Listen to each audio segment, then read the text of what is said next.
Shalom. Shalom. Kita bersyukur pagi hari ini kita boleh kembali bersama-sama dan kita mau mendengarkan kebenaran firman Tuhan. Tapi untuk sebelumnya saya mau menyapa selamat datang kepada Bapak Ibu Gembala dan juga teman-teman yang akan menyaksikan kita secara online. Dan biarlah firman Tuhan yang akan disampaikan pada hari ini boleh memberkati kita semua. Baik, hari ini kita akan belajar bagaimana rahasia memperoleh hikmat yang dari Tuhan. Nah, tapi sebelumnya kita akan membuka Alkitab kita dalam Amsal pasal 1 ayat yang pertama sampai ayatnya yang ke-33. Sekali lagi di dalam Alkitab kita Amsal pasal 1 ayat 1 sampai dengan ayatnya yang ke-33. Kita akan membacakannya secara responsoria. Saya akan membacanya dengan dimulai dengan ayat yang ganjil dan Bapak Ibu serta teman-teman boleh membacanya di ayat yang genap. Oke. Kita akan membacanya setelah saya membacakan judul perikop tujuan Amsal ini. Amsal-amsal Salomo bin Daud Raja Israel. Untuk mengetahui hikmat dan didikan, untuk mengerti kata-kata yang bermakna. Untuk menerima didikan yang menjadikan pandai, serta kebenaran, keadilan, dan kejujuran. Untuk memberikan kecerdasan kepada orang yang tak berpengalaman, dan pengetahuan serta kebijaksanaan kepada orang muda. Baiklah orang bijak mendengar dan menambah ilmu, dan baiklah orang yang berpengertian memperoleh bahan pertimbangan. Untuk mengerti amsal dan ibarat, perkataan dan teka-teki orang bijak. Takut akan Tuhan adalah permulaan pengetahuan, tetapi orang bodoh menghina hikmat dan didikan. Nasihat dan peringatan. Hai anakku, dengarkanlah didikan ayahmu, dan jangan menyia-nyiakan ajaran ibumu. Sebab karangan bunga yang indah itu bagi kepalamu, dan suatu kalung bagi lehermu. Hai anakku, jikalau orang berdosa hendak membujuk engkau, janganlah engkau menurut. Jikalau mereka berkata, marilah ikut kami, biarlah kita menghadang darah, biarlah kita mengintai orang yang tidak bersalah dengan tidak semena-mena. Biarlah kita mendalam mereka hidup-hidup seperti dunia orang mati, bulan-bulan seperti mereka yang turun ke liang kubur. Kita akan mendapat pelbagai benda yang berharga, kita akan memenuhi rumah kita dengan barang rampasan. Buanglah udimu ke tengah-tengah kami, satu udi-udi bagi kita sekalian. Hai anakku, janganlah engkau hidup menurut tingkah laku mereka, tahanlah kakimu daripada jalan mereka. Karena kaki mereka lari menuju kejahatan dan bergegas-gegas untuk menumpahkan darah. Sebab percumalah jaring dibentangkan di depan mata segala yang bersayap. Padahal mereka menghadang darahnya sendiri dan mengintai nyawanya sendiri. Demikianlah pengalaman setiap orang yang loba akan keuntungan gelap, yang mengambil nyawa orang yang mempunyainya. Nasihat hikmat. Hikmat berseru nyaring di jalan-jalan, di lapangan-lapangan ia memperdengarkan suaranya. Di atas tembok-tembok ia berseru-seru, di depan pintu-pintu gerbang kota ia mengucapkan kata-katanya. Berapa lama lagi, hai orang yang tak berpengalaman, kamu masih cinta kepada keadaanmu itu. Pencemooh masih gemar kepada cemooh, dan orang bebal benci kepada pengetahuan. Berpalinglah kamu kepada teguranku. Sesungguhnya aku hendak mencurahkan isi hatiku kepadamu dan memberitahukan perkataanku kepadamu. Oleh karena kamu menolak ketika aku memanggil, dan tidak ada orang yang hiraukan ketika aku mengulurkan tanganku. Bahkan kamu mengabaikan nasihatku dan tidak mau menerima teguranku. Maka aku juga akan menertawakan celakamu. Aku akan berolok-olok apabila kedahsyatan datang ke atasmu. Apabila kedahsyatan datang ke atasmu seperti badai dan celaka melanda kamu seperti angin puyuh, apabila kesukaran dan kecemasan datang menimpa kamu. Pada waktu itu mereka akan berseru kepadamu, tetapi tidak akan kujawab. Mereka akan bertekun mencari aku, tetapi tidak akan menemukan aku. Oleh karena mereka benci kepada pengetahuan dan tidak memilih takut akan Tuhan, tidak mau menerima nasihatku, tetapi menolak segala teguranku. Maka mereka akan memakan buah perbuatan mereka dan menjadi kenyang oleh rencana mereka. Sebab orang yang tak berpengalaman akan dibunuh oleh keengganannya, dan orang bebal akan dibinasakan oleh kelalaian. Bersama-sama, Tetapi siapa mendengarkan aku, ia akan tinggal dengan aman, terlindung daripada kedahsyatan malapetaka. Amin. Nah, kita akan belajar bersama-sama bagaimana sih cara memperoleh hikmat yang berasal dari Tuhan. Untuk itu kita perlu tahu sebenarnya seberapa penting sih hikmat itu. Nah, hikmat itu dalam bahasa Ibrani-nya ialah chokhmah, yang berarti yang mengandung arti pengertian atau kebijaksanaan. Hikmat terbentuk dari dalam diri seseorang yang dibentuk melalui pengajaran Alkitab yang Tuhan berikan bagi kita. Permulaan hikmat adalah takut akan Tuhan, dan mengenal yang Maha Kudus adalah pengertian. Hikmat Tuhan adalah anugerah khusus yang diberikan Tuhan bagi orang percaya. Jadi memperoleh hikmat sungguh jauh lebih berharga daripada harta yang kita peroleh di dunia.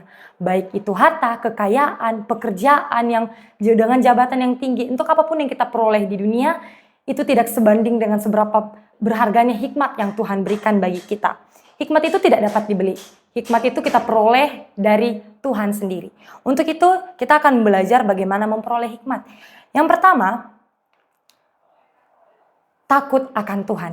Tadi kita telah baca di ayatnya yang ke-7, takut akan Tuhan adalah permulaan pengetahuan, tetapi orang bodoh menghina hikmat dan didikan. Di ayat yang ke-7 dinyatakan bahwa Tuhan adalah dasar dari segala sumber pengetahuan. Amin. Untuk itu, tanpa kita takut akan Tuhan, manusia akan mudah jatuh ke dalam dosa. Manusia akan lebih mudah terjerumus ke dalam kebodohan. Dan itu Salomo meminta kepada Tuhan hikmat agar ia dapat memimpin umat-umatnya Allah. Nah, kita bukan hanya Salomo saja yang meminta hikmat. Tapi saya mengajak kita semua untuk sama-sama belajar. Kita harus meminta hikmat dengan cara pertama, takut akan Tuhan. Kita harus mau merendahkan diri kita. Kita nggak boleh bilang, saya mampu kok karena kekuatan saya sendiri. Kita tidak boleh bilang, saya bisa kok. Apapun yang saya lakukan dengan kerja keras saya mampu. Tapi Alkitab bilang takut akan Tuhan. Kita harus rendah dulu. Kita harus merendah, kita mohon dari Tuhan. Kita membutuhkan hikmat. Karena tanpa hikmat kita tidak ada apa-apanya. Kita tidak bisa melakukan segala yang baik, tapi dengan kesan kita mau menyogok Tuhan, kita tidak boleh. Dan kemudian poin yang kedua, mendengar nasihat dan peringatan.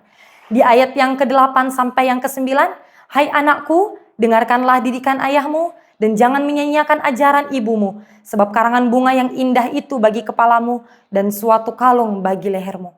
Di dalam terjemahan bahasa Indonesia sehari-hari, ayat yang ke-8 dan 9 yaitu, perhatikanlah apa yang dikatakan ayah dan ibumu kepadamu, anakku, sebab ajaran-ajaran mereka menambah budi baikmu seperti hiasan kepala dan kalung memperindah rupamu.